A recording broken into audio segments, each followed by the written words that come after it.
Efesios capítulo 4, del 25 al 32. Dice la palabra, por lo cual, desechando la mentira, hablad verdad cada uno con su prójimo, porque somos miembros los unos de los otros.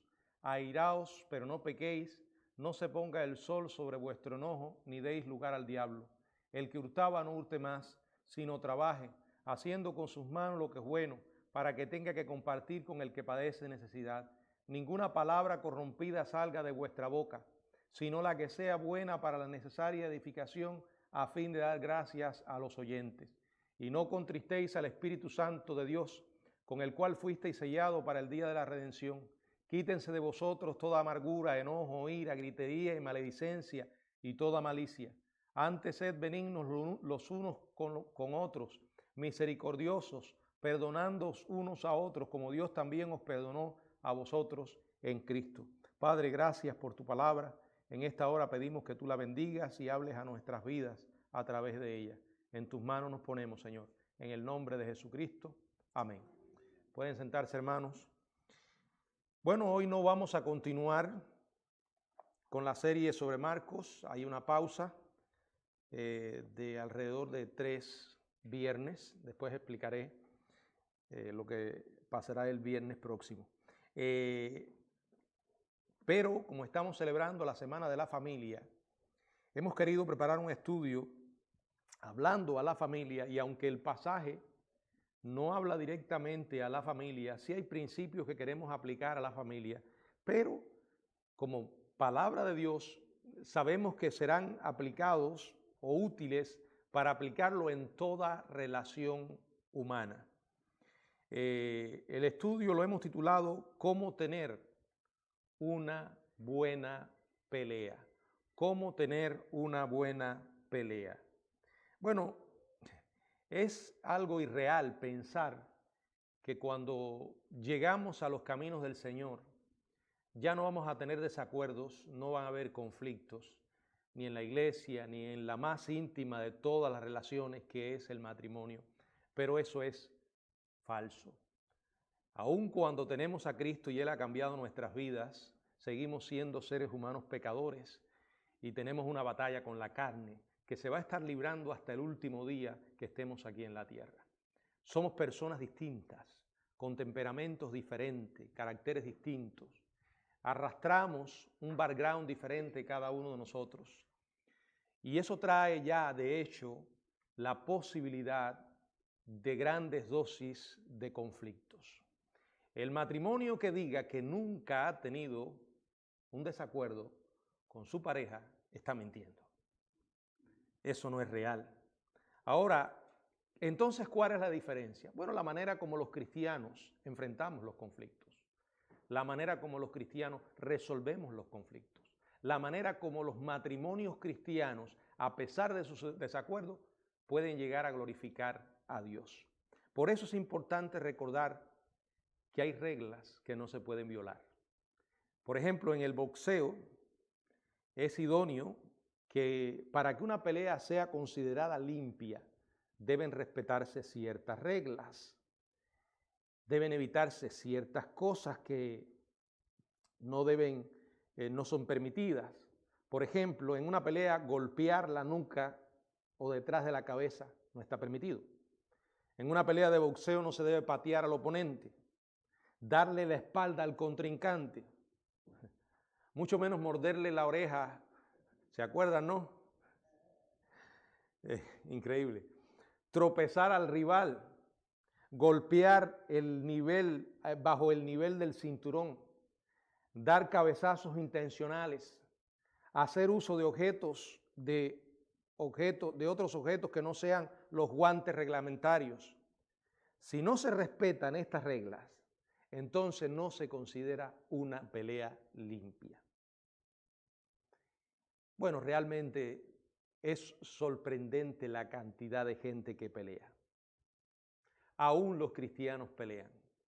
Aún los santos se pelean. Si usted lo duda, busquen el libro de los Hechos, la historia del enfrentamiento de Pablo con Bernabé. No fue algo simple, fue un desacuerdo y un desacuerdo grande. Dice la Biblia, tuvimos tal desacuerdo. Bueno, al final ustedes saben cómo terminó la historia, ¿no? O cómo terminó ese conflicto. Cada uno tomó un camino diferente. Aunque no significó que se habían vuelto enemigos y que no se habían perdonado, eso no era lo que significó, sino que sencillamente no podían trabajar juntos. Y eso trae también la realidad de que la mayoría de los matrimonios, yo diría que todos, tienen desacuerdos y peleas, algunos más, otros menos. Hay escaramuzas y otras guerras declaradas. Con frecuencia, a veces, estas peleas son sucias. Y es de eso lo que quiero hablar. Para que nosotros nunca se nos olvide que como cristianos tenemos que glorificar a Dios a pesar de las diferencias que podamos tener con nuestra esposa o con nuestro esposo, depende de quién se trate. Algunas batallas son tan sucias que se convierten en ataques nocturnos, asaltos sorpresivos y a veces en público. En otros casos se trata de una guerra fría, donde lo que impera es el frío silencio. También se emplean crueles métodos de tortura, ya mencioné una, la crítica en público, las amenazas atemorizadoras, la intimidación, el sarcasmo desagradable, las observaciones odiosas destinadas a desmerecer al cónyuge. Todas estas tácticas son muy populares, pero son injustas y jamás conducen a la paz doméstica y mucho menos traen gloria a Dios. Quizás sea totalmente imposible erradicar los desacuerdos, pero en este mensaje, a la luz de este pasaje y otros que vamos a buscar, porque queremos darle bastante respaldo bíblico a lo que vamos a decir, quiero dejarles algunas reglas que necesitamos aprender, memorizar, para mantener limpias y sanas y beneficiosas las peleas. Porque no todas las peleas, no todos los desacuerdos tienen que terminar mal y tienen que ser malos. A veces esto ayuda a crecer, pero hay que respetar las reglas. ¿Cuáles son esas reglas para mantener la pelea limpia? Voy a mencionarlas. La primera regla: comprométase o comprométanse, hablando ambos, a ser totalmente honesto con su esposo o su esposa y a respetarse mutuamente. Verso 25. Dice, por lo cual, desechando la mentira, hablad verdad cada uno con su prójimo, porque somos miembros los unos de los otros. Desde la mismísima caída, la mentira ha venido a formar parte del estilo de vida de la humanidad no redimida. Hoy la gente con una facilidad increíble miente. De hecho, vivimos en una sociedad que ha creado una adicción a la mentira. No solo mienten en las relaciones personales, sino los políticos mienten, las autoridades te mienten, hasta líderes religiosos te mienten. La han convertido a la mentira en el aceite que engrasa la interacción con los demás. Y algunos consideran equivocadamente que la mentira es indispensable para mantener relaciones sociales, entre comillas, amistosas. En otras palabras, para tú mantener amistad con alguien, tienes que mentir. De hecho, la mentira ha sido clasificada en mentiras blancas o piadosas y las mentiras maliciosas. Toda mentira es mentira, ¿verdad? Se ha comprobado que no importa cuánto una persona intente mentir, ni cuán diestro alguien se haga mintiendo con sus palabras. Sus gestos le delatan y al final siempre terminará ocasionando daños. Yo no sé si ustedes han visto un clásico video que está en YouTube ahí dando vueltas, que fue cuando el presidente Clinton salió públicamente diciendo que no había tenido sexo con Mónica. Bueno, lo que realmente estaba era redefiniendo las relaciones sexuales, pero la expresión del rostro y la manera como lo dijo, eso ha quedado grabado y estudiado por los expertos en el lenguaje corporal, como un típico caso de alguien que mintió descaradamente. Aunque estaba diciendo, no lo hice, su lenguaje corporal decía todo lo contrario. La mentira es así. Una persona puede querer mentir, sin embargo, los gestos le delatan y al final siempre ocasiona daño. Sin embargo, la dependencia humana a la falsedad no cambia lo que Dios piensa de ella. Por eso dice el verso 25, por lo cual, desechando, desháganse de la mentira. En cambio dice, hablen verdad cada uno con su prójimo, porque somos miembros los unos de los otros. El contexto que está hablando aquí es aplicable a la iglesia. Nosotros lo estamos aplicando a la familia. Por eso le digo que esta regla es útil para toda relación humana, pero nos estamos enfocando en la relación más íntima de todas, donde la veracidad no es un lujo, es esencial, porque un matrimonio en el cual ambos miembros no tienen confianza el uno del otro, ese matrimonio ha llegado al fracaso. Usted tiene que confiar en la persona que se casó. Si no confía en esa persona, algo está muy mal. Dios dice, desháganse de la mentira.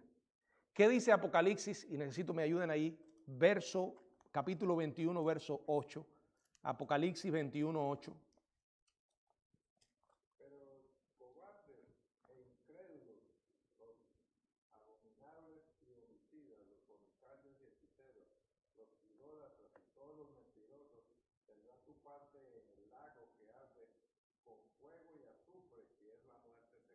Es realmente interesante que dentro de la lista negra de personas que serán lanzadas al infierno están los mentirosos. Todos los mentirosos, todos los que viven practicando la mentira. A veces somos muy dados a considerar un homicida, un fornicario, un hechicero como lo peor. Pero aquí el Señor pone a los mentirosos en el mismo nivel. En otras palabras, nosotros no necesitamos la mentira para vivir. Dios dice que tenemos que desecharla. Y en cambio la mentira tiene que sustituirse, ¿por qué? Por la verdad, hermanos, por la verdad.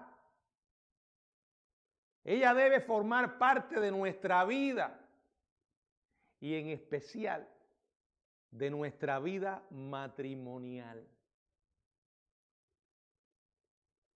No puede usted comenzar a mentir y tomarlo como una manera de vivir en el matrimonio. Miren, yo jamás he casado personas que no son cristianas. Es probable que algunos de los que haya casado después han demostrado que no eran cristianos, pero yo no sabía en ese momento que no eran cristianos. Los casé bajo su confesión de fe y que estaban bautizados y eran miembros de nuestra iglesia. De esta o de cualquier otra iglesia que he casado, pero no caso personas inconversas. ¿Por qué? Hago eso porque creo que cuando uno se une en matrimonio con un creyente, cuando ambos son creyentes, no solo usted está tomando un esposo o una esposa, sino que está tomando un hermano o una hermana en la fe. Y eso le da al matrimonio una dimensión especial, única. Y yo diría también que una dimensión esencial. De la misma manera que usted mira con respeto a alguien que se sienta junto a usted en esta iglesia, debes hacer lo mismo con tu cónyuge en el matrimonio. porque aparte de ser tu cónyuge, es tu hermano o tu hermana en Cristo. Es esencial que todo matrimonio se comprometa a una relación honesta y, de ser posible, antes de casarse. Porque las mentiras no comienzan solo en el matrimonio, desde el mismísimo noviazgo. Hay que establecer una base de ser totalmente honesto con la persona que usted se piensa casar. Que no caigan en la trampa de fingir o de mentirse el uno al otro para conquistar al cónyuge. A veces vemos noviazgos que se han establecido sobre la base de los filtros. En el noviazgo se suelen poner muchos filtros. ¿Qué quiero decir con filtros? Que la persona no se comporta como realmente es. Y por eso, si yo puedo aconsejar a una pareja de novios, le digo, sean honestos. Traten de ser como son, para cuando se casen no se lleven sorpresas. De hecho, ambos deben ser sabios y observadores de la persona con la que se están. Miren, en primer lugar, el noviazgo cristiano no es diferente de una amistad. El verdadero noviazgo cristiano, que hoy se ha convertido en otra cosa grotesca. Es para conocer a la persona espiritualmente, emocionalmente. Es para conocer con quién te vas a casar. Y eso no incluye conocer a la persona físicamente, porque eso es para el matrimonio. ¿Qué quiere decir? Que todo tipo de toqueteo, todo tipo de licencias que se dan en el noviazgo no son permitidas.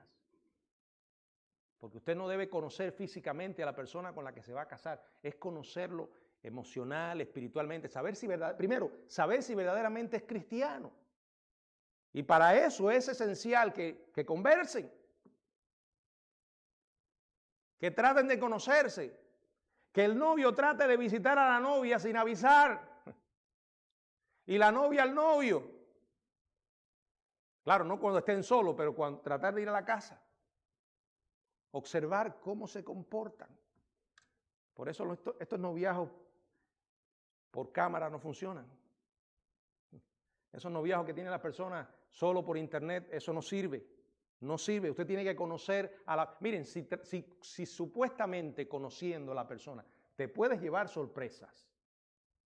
Imagínate si no hay una etapa para explorar quién es realmente la persona con la que me voy a casar.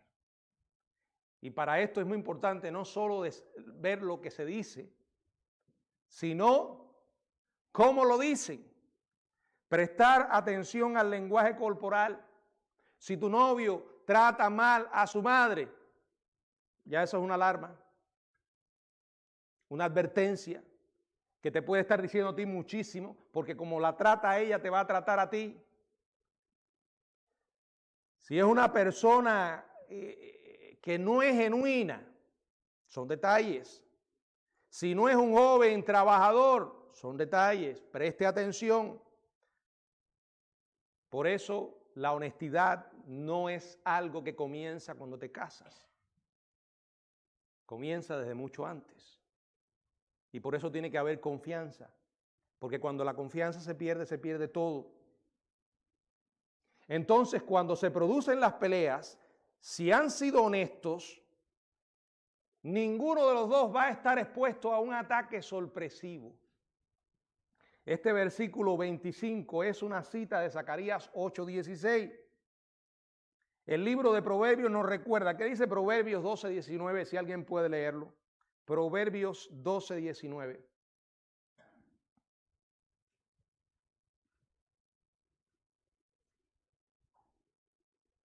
El labio veraz permanecerá para siempre, mas la lengua mentirosa solo por un momento. La mentira siempre se descubre. Un mentiroso tiene que tener muy buena memoria y a menudo no las tiene. Si usted dice la verdad, va a decir siempre la verdad en todas partes y no tiene que estarse acordando de lo que dijo en un lugar y lo que dijo en otro. Porque si está mintiendo, hoy va a decir una cosa aquí, mañana va a decir otra en otra parte. Hablar con la verdad con nuestra pareja es no andar recurriendo a la mentira.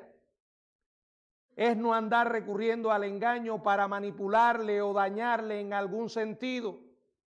Hablar la verdad en el matrimonio es el resultado de recordar lo que Dios dice acerca de algo y sin olvidar lo que dice Efesios 4:15. Hablar la verdad en amor. ¿Qué dice Efesios 6:14? Si alguien puede leerlo. Efesios 6:14. Estad pues firmes, ceñidos vuestros lomos con la verdad y vestidos con la coraza de justicia. Dice que hay que ceñir los lomos con la verdad. En resumen, hablar la verdad es ser como Cristo. ¿Ustedes se acuerdan lo que dijo? Yo soy la verdad. Cristo es la verdad encarnada. El diablo es el padre de mentira. Si queremos mentir, si queremos ser diferentes, no podemos mentir. Tenemos que ir contra la corriente y menos en el matrimonio. Repito, la regla número 1 es comprométanse a ser honestos y a respetarse mutuamente. Regla número 2, asegúrense de que sus armas no sean mortales. Verso 26, la primera parte dice, airaos, pero no pequéis. Dios dice, te permito que te enojes, pero te advierto, no dejes que esa ira y ese enojo te lleve a pecar. Y hermanos, yo no tengo que darle una explicación teológica, porque todos nosotros sabemos cuando el enojo se ha vuelto pecaminoso. Las expresiones de mal humor son pecaminosas. El enojo que da como resultado la pérdida del control es pecaminoso. Cuando se nos nubla la mente, cuando perdemos el control de nuestra voluntad y hacemos cosas feas. El enojo que se propone agredir a otro miembro de la familia o a otro individuo es pecaminoso. Nunca recurra a la violencia en el matrimonio. Jamás. Y yo lo he dicho otras veces, ninguna mujer tiene por qué aguantarle a su esposo que la golpee bajo el nombre de la sumisión. No. La violencia siempre es pecaminosa. Y uno no debe dejar que el enojo lo lleve a eso. La ira que se expresa por medio de groserías es pecaminoso. La ira que se expresa por medio de blasfemias es pecaminosa. Las palabras violentas que a veces decimos en un momento de ira son armas letales, hermanos.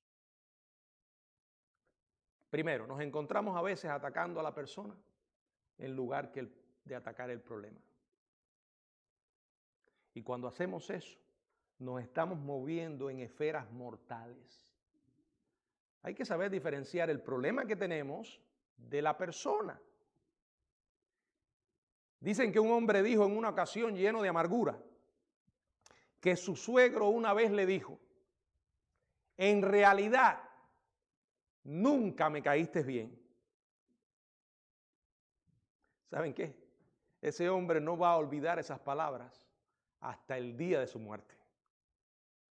¿Por qué? Porque ese hombre usó un arma mortífera hacia su yerno. Lo mismo aquel cónyuge que le dijo a su pareja, en un momento de ira, el problema es que yo no soporto tu apariencia. Imagínense que en un matrimonio uno le diga al otro eso. O le voy a mencionar otras palabras, otras frases que son letales. Mira, vamos a ser realistas. Lo que pasa es que tú eres fea, sencillamente fea. Piensen, en un momento de enojo, cuando uno usa estas frases, va a causar un daño terrible.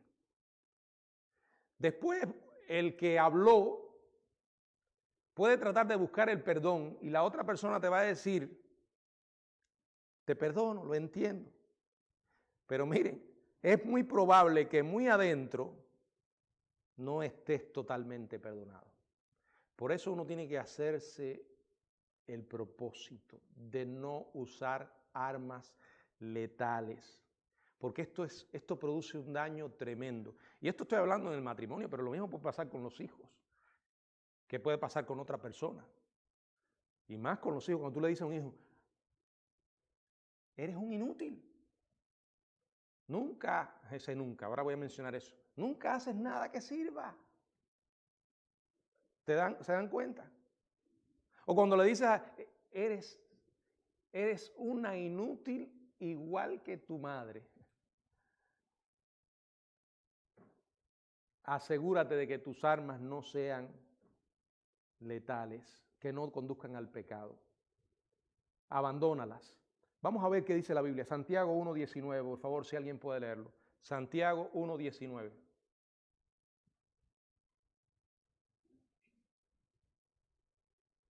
Santiago 1:19, si alguien. Esto, mis amados hermanos, todo hombre sea pronto para oír, tardo para hablar, tardo para airarse. Pronto para oír y tardo para hablar y tardo para airarse. ¿Qué dice Eclesiastés 7:9? Eclesiastés 7:9.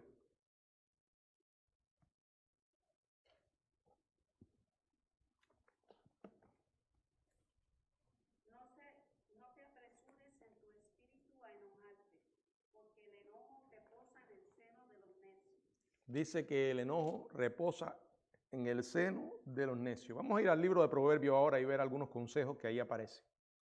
Miren lo que dice Proverbios 14:17. El que fácilmente se enoja hará locuras. Proverbios 16:32. Mejor es el fuerte que tarda en airarse. Mejor es el que tarda en airarse que el fuerte. Y el que se enseñorea de su espíritu que el que toma una ciudad. Proverbios 19:11. La cordura del hombre detiene su furor y su honra es pasar por alto la ofensa. Proverbios 27:4.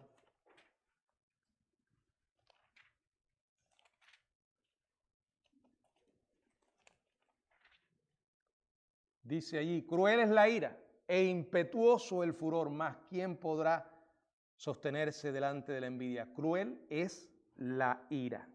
Todos estos pasajes y muchos más nos hablan de la importancia de no usar armas mortíferas cuando estamos llenos de ira. Y era lo que ahorita le mencionaba, nunca emplee, o sea, no use en las peleas esta frase, estas palabras, siempre y nunca. Porque no son ciertas. Nadie hace algo siempre o nunca. Siempre hay excepciones.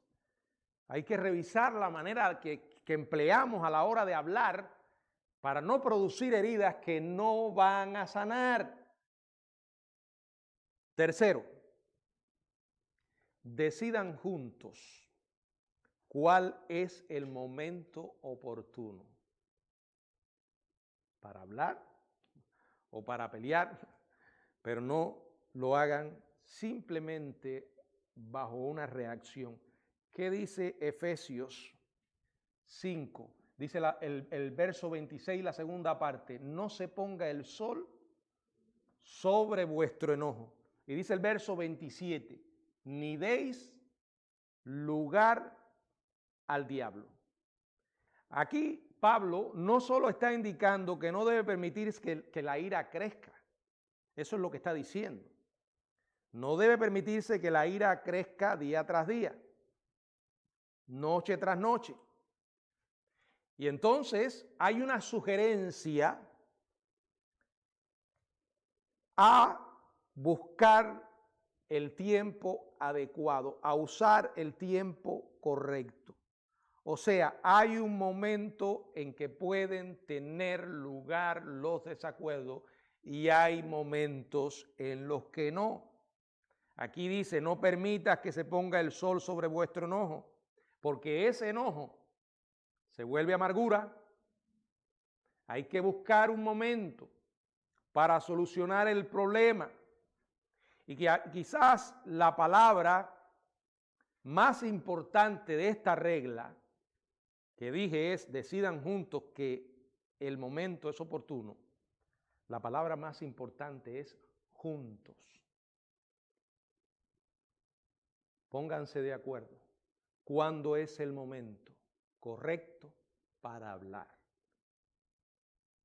Y no es precisamente cuando el esposo llega del trabajo con todo el peso de la fatiga de la jornada, y ahí a esa hora es que la mujer quiere hablar. Ni tampoco cuando la esposa está en casa con los niños atendiéndole y con una inmensa pila de platos por lavar. No es el momento cuando uno de los dos está fatigado. Verdaderamente hay condiciones en las que uno no tiene deseos de hablar, y menos de hablar de asuntos serios o desagradables. Por eso son sabios los esposos y las esposas que buscan los momentos oportunos para hablar. ¿Qué dice Eclesiastés 3.1? Eclesiastés 3.1.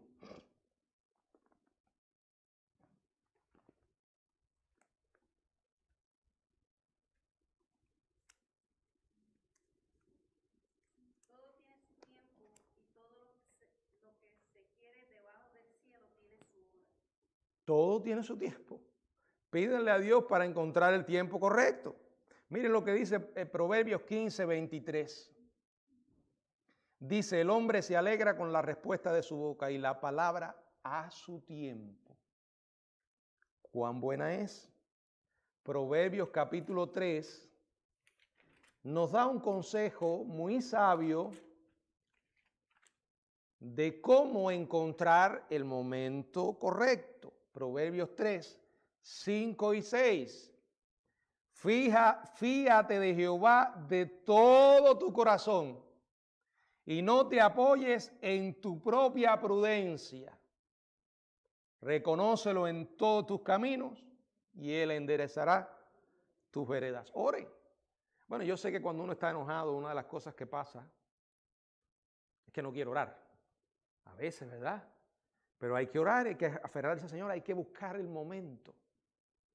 Con frecuencia, las parejas tienen banderas de guerra que agitan cuando necesitan hablar. Un cónyuge sabio es aquel que es a la vez sensible para leer esas advertencias o esas señales e interpretarlas.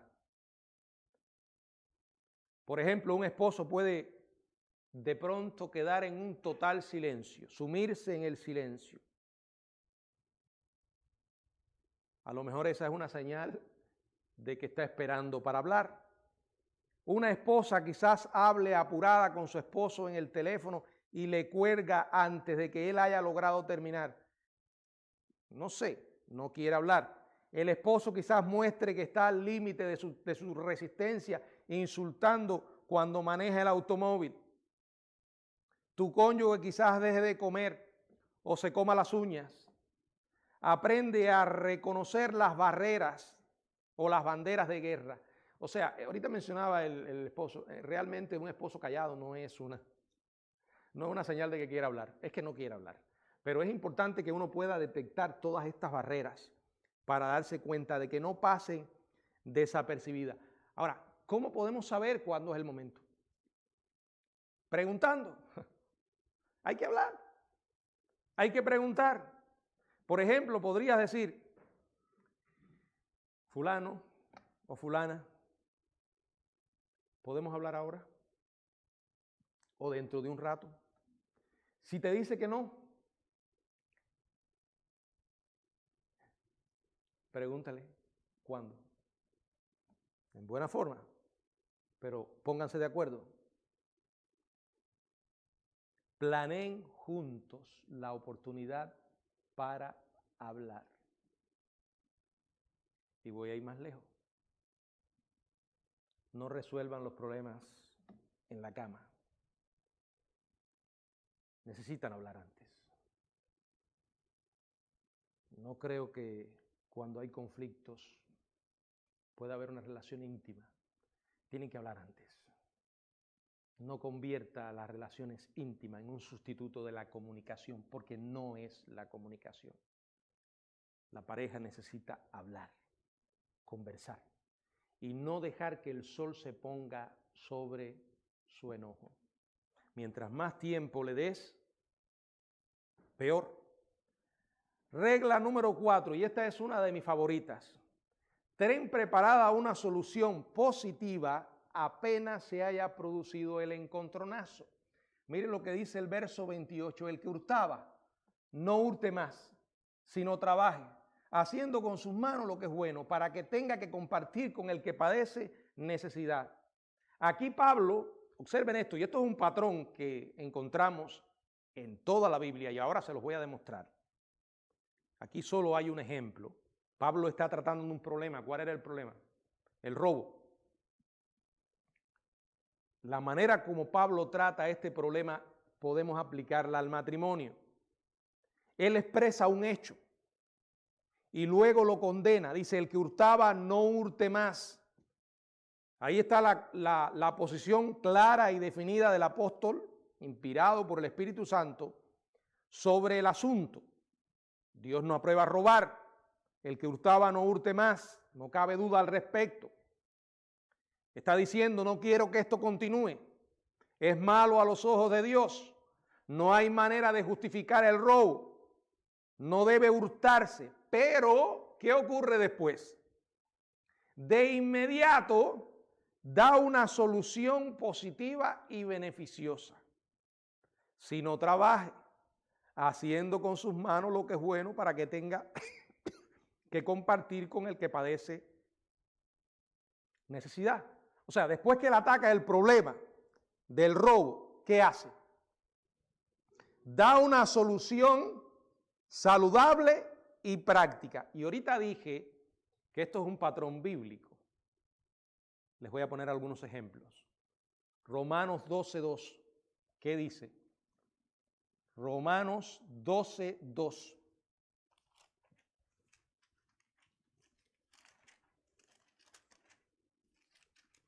No os conforméis a este siglo, sino transformaos por medio de la renovación de vuestro entendimiento, para que comprobéis cuál sea la buena voluntad de Dios, agradable y perfecta. Bueno, lo primero que pasa aquí es que dice, no dejen que el mundo lo meta en su molde. No se conformen, está mal. Pero inmediatamente da la solución. ¿Cuál es? Una transformación en nuestra manera de pensar. El problema, la solución. Filipenses 4:6. Filipenses 4:6. Por nada estéis afanosos. O sea, no se preocupen, no se afanen. Por nada estéis afanosos. Y aquí da la solución. Si no sean conocidas vuestras peticiones delante de Dios en toda oración y ruego con acción de gracia. En otras palabras, no se preocupen por nada, oren por todo. Santiago 1:5. Santiago 1:5. Y si alguno de vosotros tiene falta de sabiduría, pídale a Dios, el cual da a todos abundantemente y sin reproche, y le será dado. Otro problema, ¿tiene falta de sabiduría? Pídele a Dios. El problema, la solución. Colosenses 3:9 y 10. No mintáis los unos a los otros, habiendo despojados del viejo hombre con sus hechos. O sea, está diciendo, no digan mentiras. Y ahora miren lo que dice el verso 10. Revestidos del nuevo hombre, revístanse de Cristo, el cual, conforme a la imagen del que lo creó, se va renovando hasta el conocimiento pleno. Una y otra vez en la Biblia encontramos esto. Dios no solamente señala los problemas, junto con los problemas, da la solución.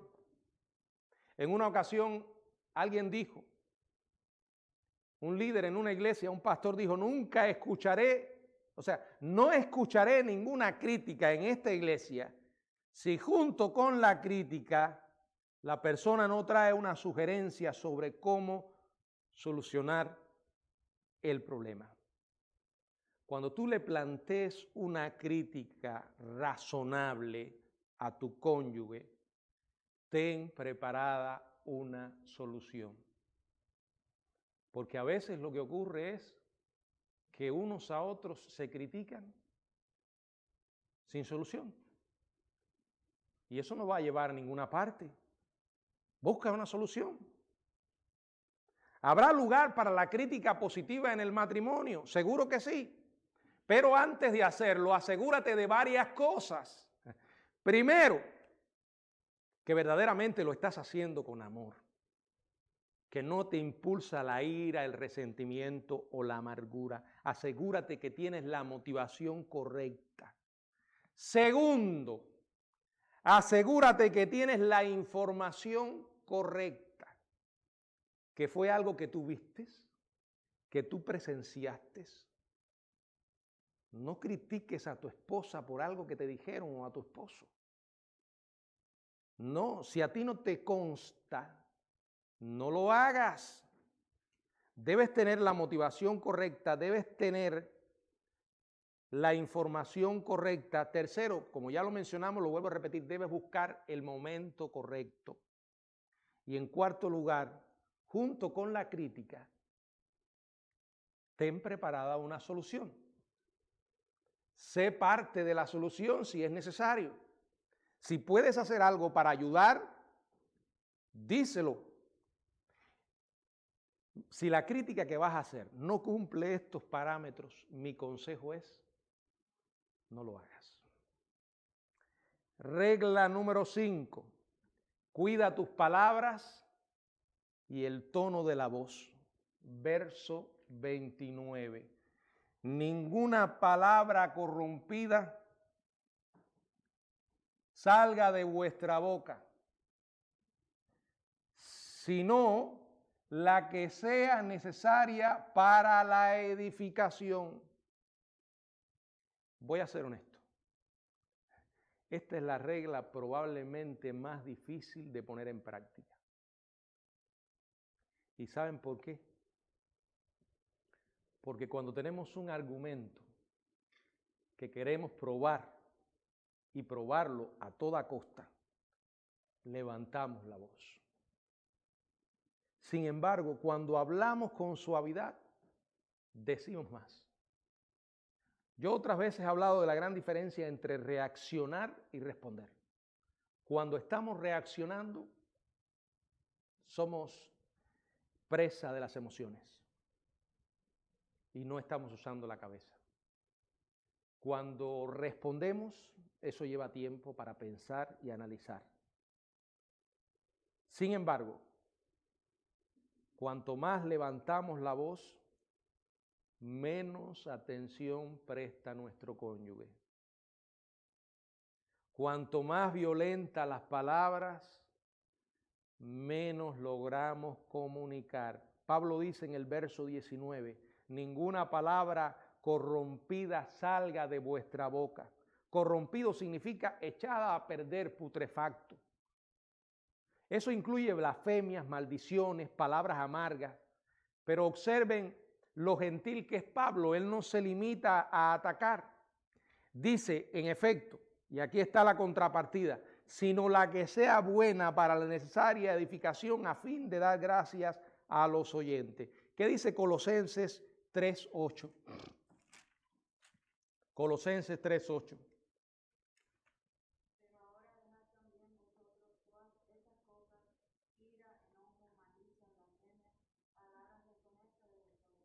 Y en el mismo capítulo, en el mismo libro de Colosenses, ahora en el capítulo 4, verso 6.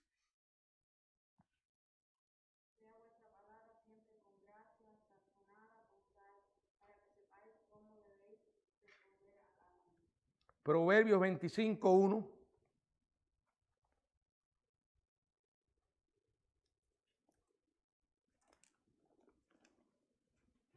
25:11, disculpen, dice, manzana de oro con figuras de plata es la palabra dicha como conviene. A veces no es tanto lo que decimos, sino como lo decimos.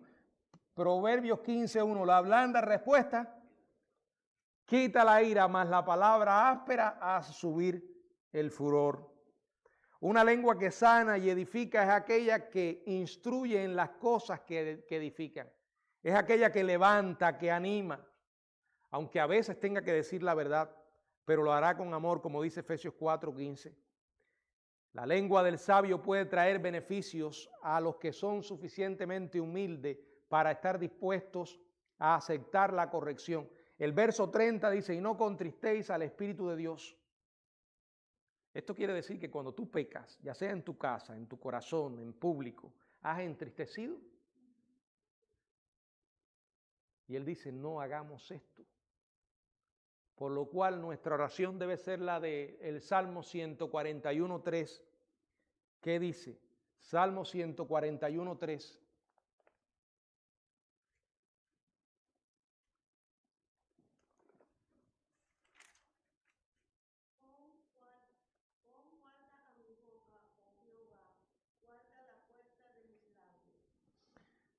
Guarda la puerta de mis labios. Solo Dios puede hacer esto, hermano. Regla número 6. El verso 31 dice, quítense de vosotros toda amargura, enojo, ira, gritería, maledicencia y toda malicia. La regla número 6 es, no ataques a tu cónyuge en público. El que ataca en público está demostrando que tiene malas intenciones. ¿Qué dice Proverbios 12:18? Proverbios 12:18. Hay hombres cuyas palabras son como golpes de espada, mas la lengua de los sabios es medicina. Yo diría, y hay mujeres también, ¿no? Mateo 7:12, ¿qué dice? Mateo 7:12. Así que todas las cosas que queráis que los hombres hagan con vosotros, así también haced vosotros con ellos, porque esto es la ley y los profetas. En otras palabras, si tú sabes que no te gusta que te hagan eso, no se lo hagas a tu esposo o tu esposa. No lo hagas en público. Mateo 18:8 dice, si tu hermano peca contra ti, ve y repréndele estando tú y él solo. Habla de tu hermano, pero acuérdate que también tu esposo o tu esposa es tu hermano o tu hermana en Cristo. Hay por lo menos dos formas de hacer esto en el matrimonio. En primer lugar, se puede hacer molestando abierta y agresivamente. Cuando algunos esposos toman a su esposa o esposas toman a sus esposos para hacer bromas en público, bromas desagradables. En segundo lugar, se puede hacer con sarcasmo sutil e incisivo. Esto hiere profundamente, excepto en los casos en que ese matrimonio está buscando consejería y debe hacerlo con un consejero confiable y espiritual. Fuera de esa excepción, no expongan los aspectos desagradables de su matrimonio en público. No lo hagan. Ni los hombres con sus amigos, ni las mujeres con sus amigas. Lo único que se logra con esto es generar un grupo de gente que va a sentir lástima por ustedes y no va a resolver para nada lo que está pasando. El sarcasmo, deshágase de él. Es un juego muy feo para hacerlo en público. Sin embargo, es uno de los que más practica la gente. Eso es un golpe desleal a tu cónyuge. No lo uses más. Y la última regla, verso 23, verso 32, Efesios 5:32, si alguien puede leerlo. Efesios 4:32. Sí, el 4. Sed benignos unos con otros, misericordiosos, perdonándonos unos a otros, como Dios también os perdonó a vosotros. Bueno, aquí la regla última es cuando termine la pelea, ayuda a limpiar los escombros. No, no es literal, no. Porque si hay escombros literales que se tiraron platos, no. Estoy hablando de los escombros de esa discusión simbólicamente. Pablo da 3 sugerencias para limpiar el piso: benignidad, ternura y perdón. En el corazón de una persona benigna está la gracia. Ten la gracia suficiente como para borrarlo todo de tu pizarra mental. No lo guarde. No lo siga sacando todos los días. Era como un hombre que fue a consultar a un consejero porque tenía problemas con su esposa y le estaba diciendo: el problema es que mi esposa, cada vez que tenemos una discusión, se vuelve histórica.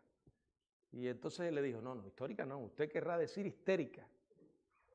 Dice: no, histórica, porque saca toda la historia ya pasada una y otra vez. No haga eso, borre la pizarra mental. En el centro mismo de la ternura está la compasión. Ten suficiente compasión como para llorar con el que ha sido herido en la pelea. Y en el corazón del perdón está la misma persona de Jesucristo que te perdonó a ti. ¿Qué dice Colosenses 3:13? Colosenses 3:13.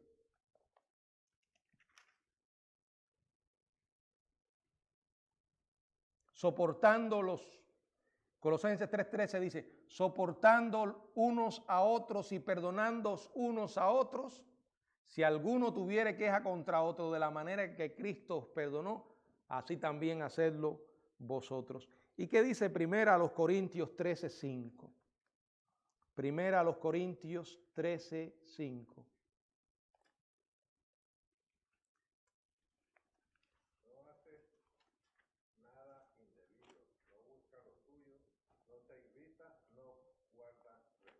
¿De qué está hablando? Del amor, ¿verdad? Mantener vivo el recuerdo de las cosas malas es una garantía de una vida infeliz, hermanos. El amor es ante todo una decisión y toma la decisión de perdonar. Deja ir la mala experiencia. Alguien dijo que el amor no perdona y olvida, sino que más bien recuerda y todavía perdona. Así que es tiempo de borrar nuestras listas si tenemos alguna. Y recordar que aunque hay reglas y ya hay desacuerdo, la persona con la que usted se casó no es su enemigo. No, están en el mismo equipo. Y nunca pueden verse como enemigos. Estas son 7 reglas. Anótenlas, memorícenlas, conversen sobre ellas, pero sobre todas las cosas, respétenlas. Cuando peleen, respeten las reglas. Eso va a ayudar a mejorar las cosas. ¿Cuál es la alternativa? Convertir el hogar en un ring de boxeo. Y yo no creo que esa es la intención de aquellos que conocemos a Cristo. Pastor, entonces es no discutir. Es que hay que hablar. Y a veces la comunicación va a traer desacuerdos.